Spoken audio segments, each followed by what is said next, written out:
हमारे निर्णय इस बात पर निर्भर करते हैं कि जानकारी हमें किस रूप में दी जा रही है। उदाहरण, अगर कोई डॉक्टर कहे कि इस सर्जरी में 90% सफलता की संभावना है, तो लोग उसे सकारात्मक रूप से लेंगे। लेकिन अगर वही डॉक्टर कहे कि इस सर्जरी में 10% असफलता की संभावना है, तो लोग घबरा जाएंगे, भले ही दोनों वाक्य एक ही बात कह रहे हों। 3. हम अपने पूर्वाग्रहों को कैसे पहचानें और दूर करें? खुद से सवाल पूछें, क्या मेरा नजरिया पूरी तरह सही है, या मैं सिर्फ अपनी पसंदीदा जानकारी ही देख रहा हूं? विरोधी विचारों को भी सुनें। हमेशा अपने विचारों के विपरीत तर्कों को भी सुनें और समझने की कोशिश करें। स्रोत की जांच करें। कोई भी जानकारी मानने से पहले देखें कि उसका स्रोत कितना विश्वसनीय है। तथ्यों पर ध्यान दें, भावनाओं और धारणाओं की बजाय ठोस सबूतों पर भरोसा करें। 4. मुख्य सीख। हमारा दिमाग हमेशा वास्तविकता को सीधे नहीं देखता, बल्कि उसे हमारे अनुभवों, भावनाओं और धारणाओं के अनुसार बदल देता है। पूर्वाग्रह हमारे निर्णयों को प्रभावित करते हैं और हमें गलत निष्कर्षों तक पहुंचा सकते हैं। कन्फर्मेशन बायस और फ्रेमिंग इफेक्ट जैसी मानसिक प्रवृत्तियां हमें सच्चाई से दूर कर सकती हैं। हम अपने पूर्वाग्रहों को पहचानकर और खुले विचारों को अपनाकर बेहतर निर्णय ले सकते हैं। अब अगले अध्याय में हम जानेंगे कि हमारी यादें कितनी विश्वसनीय होती हैं और कैसे हमारा अवचेतन मन उन्हें बदल सकता है। अध्याय 6, स्मृतियों का भ्रम, हमारी यादें कितनी भरोसेमंद हैं? इस अध्याय में लेखक बताते हैं कि हमारी यादें उतनी सटीक और विश्वसनीय नहीं होती जितना हम सोचते हैं। हमारा अवचेतन मन हमारी यादों को बदल सकता है, नए तथ्य जोड़ सकता है और कभी-कभी पूरी तरह से गलत यादें भी बना सकता है। यादों का निर्माण कैसे होता है? हमारी स्मृतियां कोई रिकॉर्डिंग नहीं होती, बल्कि हमारे मस्तिष्क द्वारा पुनर्निर्मित रिकॉन्स्ट्रक्टेड अनुभव होती हैं। जब हम कोई घटना याद करते हैं, तो हमारा दिमाग छोटे छोटे टुकड़ों में जानकारी स्टोर करता है। जब हम दोबारा याद करते हैं, तो यह जानकारी नई परिस्थितियों और धारणाओं के आधार पर बदल सकती है। हर बार जब हम कोई पुरानी याद ताजा करते हैं, तो वह थोड़ी बदल जाती है। फॉल्स मेमोरी, झूठी यादें कैसे बनती हैं? कई बार हम चीजों को वैसा याद नहीं करते जैसा वे वास्तव में हुई थीं। हमारा अवचेतन मन नई जानकारी को पुरानी यादों में मिला देता है, जिससे गलत या झूठी यादें बन सकती हैं। उदाहरण, अगर आपको बचपन में कोई घटना बार बार अलग अलग तरीकों से सुनाई जाती है, तो हो सकता है कि आपको वह घटना सच में घटी हुई लगे, भले ही आप उसे खुद अनुभव न कर पाए हों। शोध में पाया गया है कि गवाहों की यादें भी बदल सकती हैं। अगर उन्हें कोई नई जानकारी दी जाए, तो वे अपनी पुरानी यादों में इसे मिला सकते हैं। मंडेला इफेक्ट, सामूहिक झूठी यादें। कभी कभी पूरी दुनिया को किसी घटना की गलत याद होती है। इसे मैंडेला इफेक्ट कहा जाता है। उदाहरण, बहुत से लोगों को याद था कि नेल्सन मंडेला की मृत्यु 1980 के दशक में जेल में हो गई थी, जबकि असल में वे 2013 तक जीवित थे। कार्टून कैरेक्टर पिकाचू की पूंछ को बहुत से लोग काले रंग की टिप के साथ याद करते हैं, लेकिन असल में वह हमेशा पीली रही है। यह दिखाता है कि हमारा मस्तिष्क चीजों को अलग तरीके से याद कर सकता है और गलत जानकारी को सच मान सकता है। 2. हमारी यादों को कौन कौन से कारक प्रभावित करते हैं? हमारी स्मृतियां कई बाहरी और आंतरिक कारकों के कारण बदल सकती हैं। भावनाएं, इमोशंस। भावनात्मक घटनाएं ज्यादा याद रहती हैं, लेकिन समय के साथ वे भी बदल सकती हैं। बहुत ज्यादा डर, खुशी या दुख से जुड़ी यादें अक्सर विकृत हो जाती हैं। प्रचार, सजेशन, इन्फ्लुएंस। जब हमें कोई नई जानकारी बार बार बताई जाती है तो वह हमारी पुरानी यादों में मिल सकती है। मीडिया और कहानियां हमारी यादों को बदल सकते हैं। भ्रम, इल्यूशंस, डिस्टॉर्शंस। हमारा मस्तिष्क कई बार घटनाओं को बढ़ा चढ़ाकर याद करता है या किसी जानकारी को पूरी तरह से भूल जाता है। 3. क्या हम अपनी यादों पर भरोसा कर सकते हैं? अगर हमारी यादें इतनी बदलती रहती हैं, तो क्या हम उन पर भरोसा कर सकते हैं? हाँ, लेकिन सतर्क रहना जरूरी है। हमें समझना होगा कि यादें स्थिर नहीं होती और वे समय के साथ बदल सकती हैं। अगर कोई पुरानी घटना याद आ रही है, तो उसे दोबारा जांचने की कोशिश करें और अन्य स्रोतों से पुष्टि करें। 4. मुख्य सीख। हमारी यादें रिकॉर्डिंग की तरह स्थिर नहीं होती, वे हर बार बदल सकती हैं। फॉल्स मेमोरी और मैंडेला इफेक्ट दर्शाते हैं कि हमारा दिमाग गलत यादें भी बना सकता है। हमारी भावनाएं, बाहरी जानकारी और भ्रम हमारी यादों को प्रभावित कर सकते हैं। हमें अपनी यादों की सटीकता पर संदेह करना चाहिए और ठोस प्रमाणों की तलाश करनी चाहिए। अब अगले अध्याय में हम जानेंगे कि कैसे हमारा अवचेतन मन हमारे निर्णयों को नियंत्रित करता है और हम इसे अपने फायदे के लिए कैसे इस्तेमाल कर सकते हैं। अध्याय 7, निर्णय लेने की अदृश्य ताकत। हम क्यों चुनते हैं जो हम चुनते हैं? इस अध्याय में लेखक बताते हैं कि हमारे निर्णय अक्सर अवचेतन दिमाग द्वारा नियंत्रित किए जाते हैं। हम सोचते हैं कि हम अपने फैसले तर्क और सोच विचार के आधार पर लेते हैं, लेकिन असल में हमारी पसंद और निर्णय छिपे हुए मानसिक पूर्वाग्रहों, भावनाओं और बाहरी प्रभावों से प्रभावित होते हैं। 2. क्या हम अपने व्यवहार को सच में समझ पाते हैं? हमारे व्यक्तित्व में कई छुपे हुए पहलू, हिडन एस्पेक्ट्स होते हैं, जिनके बारे में हमें खुद भी नहीं पता होता। हम सोचते हैं कि हम तर्कसंगत हैं, लेकिन कई बार हम बिना सोचे समझे भावनाओं के आधार पर फैसले लेते हैं। हम अपने कमजोरियों और गलतियों को पहचानने में असफल रहते हैं, क्योंकि हमारा दिमाग खुद को सकारात्मक छवि, पॉजिटिव सेल्फ इमेज देने की कोशिश करता है। उदाहरण, हम अपने गुस्से को सही ठहराने के लिए कारण ढूंढते हैं, लेकिन दूसरों के गुस्से को उनकी गलती मानते हैं। जब हम कोई गलत फैसला लेते हैं, तो हम अक्सर बाहरी कारणों को दोष देते हैं, लेकिन जब कोई और गलत फैसला लेता है, तो हम उसे उसकी व्यक्तिगत असफलता, पर्सनल फेलियर मानते हैं। इसे फंडामेंटल एट्रीब्यूशन एरर कहा जाता है। 3. हमारा सचेत और अवचेतन व्यक्तित्व, दोहरी पहचान। हमारा व्यक्तित्व 2 स्तरों पर काम करता है। 1. सचेत व्यक्तित्व, कॉन्शियस पर्सनालिटी। यह वह पहचान है जो हम खुद को दिखाते हैं और दूसरों को महसूस कराते हैं। 2. अवचेतन व्यक्तित्व, सबकॉन्शियस पर्सनालिटी। यह हमारे गहरे डर, इच्छाएं और अनकही भावनाएं होती हैं, जो हमें नियंत्रित करती हैं। सचेत बनाम अवचेतन, कौन ज्यादा शक्तिशाली है? हमारा अवचेतन व्यक्तित्व बहुत मजबूत होता है और हमारे कार्यों को नियंत्रित करता है। कई बार हम कुछ करने की ठान लेते हैं, लेकिन हमारा अवचेतन मन हमें रोक देता है। आत्मनिरीक्षण, सेल्फ अवेयरनेस और गहरी सोच से हम अपने अवचेतन मन को बेहतर समझ सकते हैं। उदाहरण, आप तय करते हैं कि सुबह जल्दी उठकर एक्सरसाइज करेंगे, लेकिन जब अलार्म बजता है तो आप सोना पसंद करते हैं, क्योंकि आपका अवचेतन आराम को प्राथमिकता देता है। कोई व्यक्ति खुद को बहुत बहादुर मानता है, लेकिन जब मुश्किल समय आता है तो वह अनजाने में डर से भाग जाता है।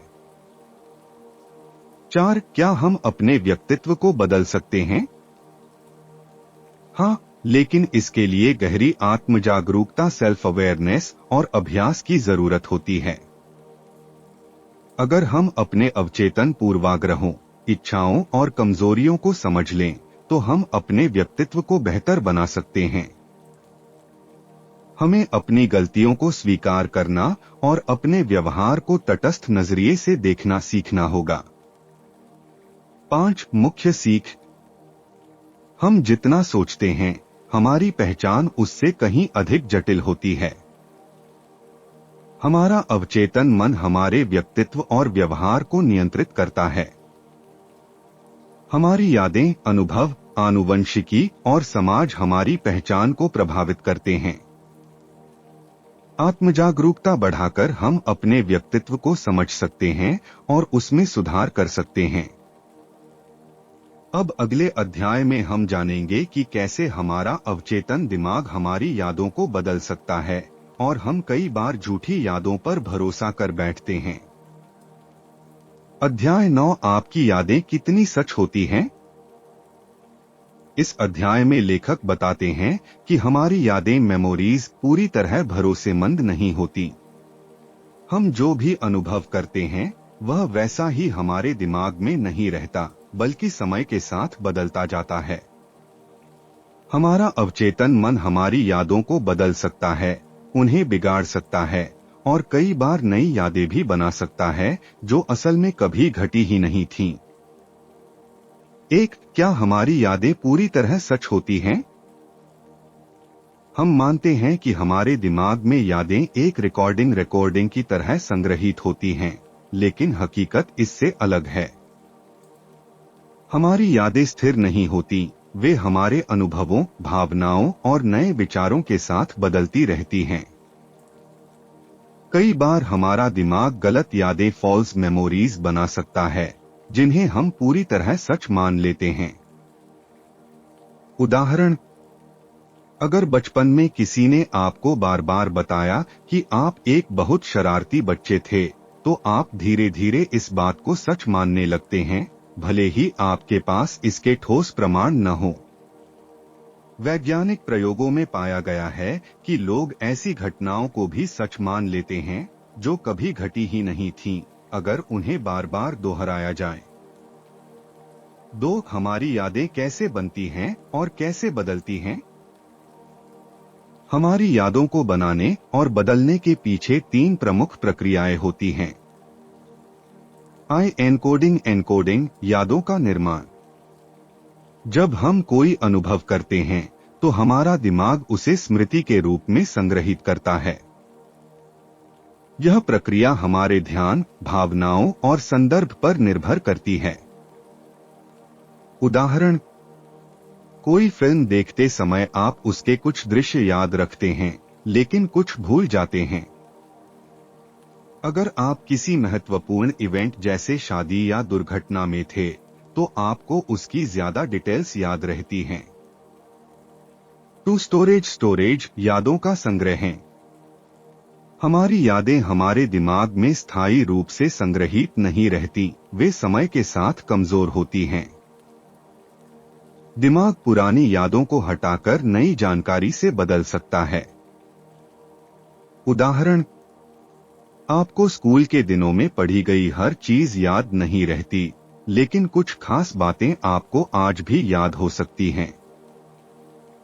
अगर कोई घटना आपको दोबारा याद दिलाई जाती है, तो उसमें कुछ नई बातें जुड़ सकती हैं। 3. रिट्रीवल, यादों को वापस लाना। जब हम किसी पुरानी घटना को याद करने की कोशिश करते हैं, तो हमारा दिमाग अधूरी जानकारी को खुद भरने की कोशिश करता है। कभी कभी हम जो सोचते हैं कि सच है, वह असल में हमारा दिमाग द्वारा बनाई गई एक संशोधित याद हो सकती है। उदाहरण, गवाहों को एक ही घटना के बारे में अलग अलग बातें याद रहती हैं, क्योंकि हर व्यक्ति अपने नजरिए से चीजों को याद करता है। कई बार हमें लगता है कि हमने कोई चीज किसी दोस्त से सुनी थी, जबकि असल में हमने उसे किसी किताब या फिल्म में देखा था। 3. झूठी यादें फॉल्स मेमोरीज कैसे बनती हैं? वैज्ञानिकों ने पाया है कि हमारा दिमाग घटनाओं को बदलकर पेश कर सकता है। अगर हमें कोई चीज बार बार बताई जाए तो हम उसे सच मानने लगते हैं, भले ही वह गलत हो। हमारी कल्पनाएं और भावनाएं भी हमारी यादों को बदल सकती हैं। उदाहरण, अगर आपको बचपन में यह बताया जाए कि आप एक बार बहुत ऊंचाई से गिर गए थे, तो कुछ समय बाद आपको लगेगा कि आपको यह घटना सच में याद है, भले ही ऐसा कभी हुआ ही न हो। पुलिस पूछताछ के दौरान गवाहों को अगर बार बार एक ही सवाल अलग अलग तरीकों से पूछा जाए तो उनकी यादें बदल सकती हैं और वे नई बातें जोड़ सकते हैं। 4. क्या हमारी यादों पर भरोसा किया जा सकता है? हमारी यादें हमारी असली घटनाओं पर आधारित होती हैं, लेकिन वे हमेशा सही नहीं होती। दिमाग नई जानकारी और भावनाओं के आधार पर पुरानी यादों को बदल सकता है। आत्मजागरूकता बढ़ाकर और महत्वपूर्ण घटनाओं को लिखकर हम अपनी यादों को ज्यादा सटीक बना सकते हैं। 5. मुख्य सीख। हमारी यादें पूरी तरह स्थिर और सटीक नहीं होती। समय के साथ यादें बदलती हैं और उनमें नई बातें जुड़ सकती हैं। हमारा अवचेतन मन हमारी यादों को संशोधित कर सकता है और झूठी यादें भी बना सकता है। गवाहों की गवाही 100% भरोसेमंद नहीं होती, क्योंकि उनकी यादें भी बदली जा सकती हैं। अब अगले अध्याय में हम जानेंगे कि कैसे हमारा अवचेतन दिमाग हमारे निर्णय लेने की क्षमता को प्रभावित करता है और कई बार हमें ऐसा महसूस होता है कि हम खुद फैसले ले रहे हैं, जबकि असल में हमारा दिमाग पहले से ही उन फैसलों को तय कर चुका होता है। अध्याय 10, क्या हम अपने फैसले खुद लेते हैं? इस अध्याय में लेखक बताते हैं कि हम जितना सोचते हैं उससे कहीं कम फैसले हमारे सचेत दिमाग द्वारा लिए जाते हैं। असल में हमारा अवचेतन मन पहले से ही कई फैसले कर चुका होता है और हम सिर्फ उन फैसलों को सही ठहराने के लिए तर्क ढूंढते हैं। 1. क्या हमारे फैसले सच में हमारे होते हैं? हमें लगता है कि हम अपनी जिंदगी में हर छोटे बड़े फैसले सोच समझकर और तर्क के आधार पर लेते हैं, लेकिन असल में हमारे कई फैसले अवचेतन स्तर पर पहले से तय हो जाते हैं। हम बाद में सिर्फ यह सोचते हैं कि हमने वह फैसला अपनी समझदारी से लिया था। उदाहरण, जब आप कोई कपड़ा खरीदते हैं तो आपको लगता है कि आपने सोच समझकर उसका चुनाव किया, लेकिन हकीकत में रंग, ब्रांडिंग, दुकान का माहौल और पिछले अनुभवों ने पहले ही आपका फैसला तय कर दिया था। कई बार हम किसी व्यक्ति को पसंद या नापसंद कर लेते हैं बिना किसी तर्क के और बाद में उसकी वजह ढूंढने लगते हैं। 2. अवचेतन कैसे हमारे फैसले लेता है? हमारे अवचेतन द्वारा फैसले लेने की प्रक्रिया 3 चरणों में होती है। प्रारंभिक धारणा, इनिशियल परसेप्शन। जब हम कोई चीज देखते हैं तो हमारा दिमाग पलक झपकते ही उसके बारे में एक राय बना लेता है। यह राय हमारे पिछले अनुभवों, समाज द्वारा बनाए गए विचारों और जैविक प्रवृत्तियों पर आधारित होती है। उदाहरण, किसी अनजान व्यक्ति को देखकर हम तुरंत तय कर लेते हैं कि वह भरोसेमंद है या नहीं। अगर कोई चीज महंगी है तो हम अक्सर मान लेते हैं कि वह अच्छी गुणवत्ता वाली होगी। 2. भावनात्मक प्रतिक्रिया, इमोशनल रिस्पॉन्स। हमारे अवचेतन मन में तुरंत भावनात्मक प्रतिक्रिया पैदा होती है।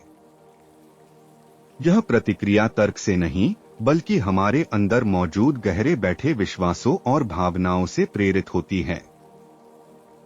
उदाहरण, जब आप किसी पुराने गाने को सुनते हैं तो वह आपकी भावनाओं को तुरंत प्रभावित कर सकता है। अगर बचपन में किसी विषय के प्रति आपका डर था तो बड़े होकर भी आप उस विषय को कठिन मान सकते हैं, भले ही अब उसमें कोई चुनौती न हो। 3 तर्क के माध्यम से सही ठहराना रैशनलाइजेशन। हम सोचते हैं कि हम अपने फैसले तर्क के आधार पर लेते हैं, लेकिन असल में हम सिर्फ अपने अवचेतन द्वारा लिए गए फैसलों को सही ठहराते हैं।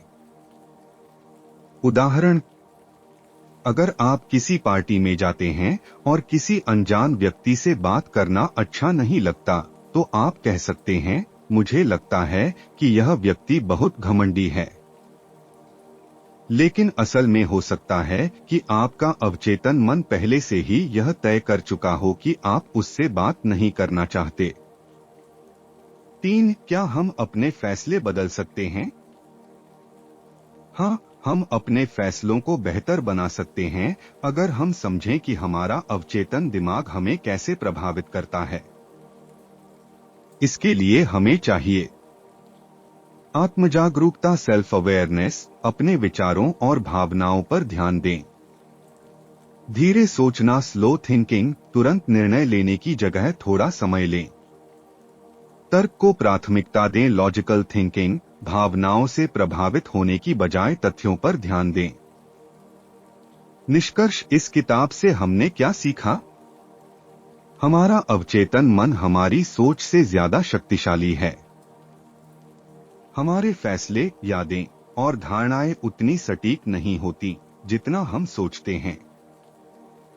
हम अपने आसपास की चीजों को तटस्थ रूप से नहीं देखते, बल्कि वे हमारे दिमाग में बनी धारणा से प्रभावित होती हैं। हमारी सोच और व्यवहार पर अवचेतन मन का जबरदस्त प्रभाव पड़ता है, लेकिन अगर हम जागरूक हों तो हम इसे नियंत्रित कर सकते हैं। यह किताब हमें यह समझने में मदद करती है कि हमारा अवचेतन दिमाग हमारे विचारों और फैसलों को कैसे संचालित करता है। अगर हम इस शक्ति को पहचानकर इसका सही इस्तेमाल करें, तो हम बेहतर निर्णय ले सकते हैं और अपने जीवन को अधिक संतुलित बना सकते हैं। किताब की समीक्षा, book review. Plus points, pros. यह किताब अवचेतन मन की शक्ति को बहुत सरल और वैज्ञानिक ढंग से समझाती है। इसमें कई दिलचस्प उदाहरण और प्रयोग दिए गए हैं जो इसे रोचक बनाते हैं। यह हमें अपने विचारों, फैसलों और यादों को बेहतर तरीके से समझने में मदद करती है। Minus points, cons. किताब की भाषा कई जगह थोड़ी जटिल हो सकती है। इसमें दिए गए कुछ मनोवैज्ञानिक प्रयोगों को समझने में थोड़ा समय लग सकता है। किताब पढ़नी चाहिए या नहीं? अगर आप यह समझना चाहते हैं कि हमारा दिमाग कैसे काम करता है, हमारी यादें कैसे बनती हैं और हम फैसले कैसे लेते हैं, तो यह किताब आपके लिए बहुत उपयोगी साबित होगी। रेटिंग 4.55। अब आप बताइए, क्या आपको यह किताब रोचक लगी? क्या आपने इसमें कुछ ऐसा सीखा जो पहले नहीं जानते थे? अगर आपको यह वीडियो पसंद आया हो तो इसे लाइक जरूर करें। कमेंट करके बताइए कि आपको इस किताब से सबसे ज्यादा कौन सा सबक पसंद आया। इस वीडियो को अपने दोस्तों और परिवार के साथ शेयर करें ताकि वे भी अपने अवचेतन मन की शक्ति को समझ सकें। ऐसे ही ज्ञानवर्धक और प्रेरणादायक वीडियो देखने के लिए हमारे चैनल स्काई इन्फिनिट लर्निंग को सब्सक्राइब करें और बेल आइकन दबाएं ताकि आपको हमारी नई वीडियो की नोटिफिकेशन सबसे पहले मिले। अगर आप इस जीवन बदलने वाली किताब को खरीदना चाहते हैं तो मैंने लिंक कमेंट और डिस्क्रिप्शन में दिया है, वहां से आप इसे खरीद सकते हैं। धन्यवाद। मिलते हैं अगली वीडियो में, तब तक के लिए खुश रहें, सीखते रहें।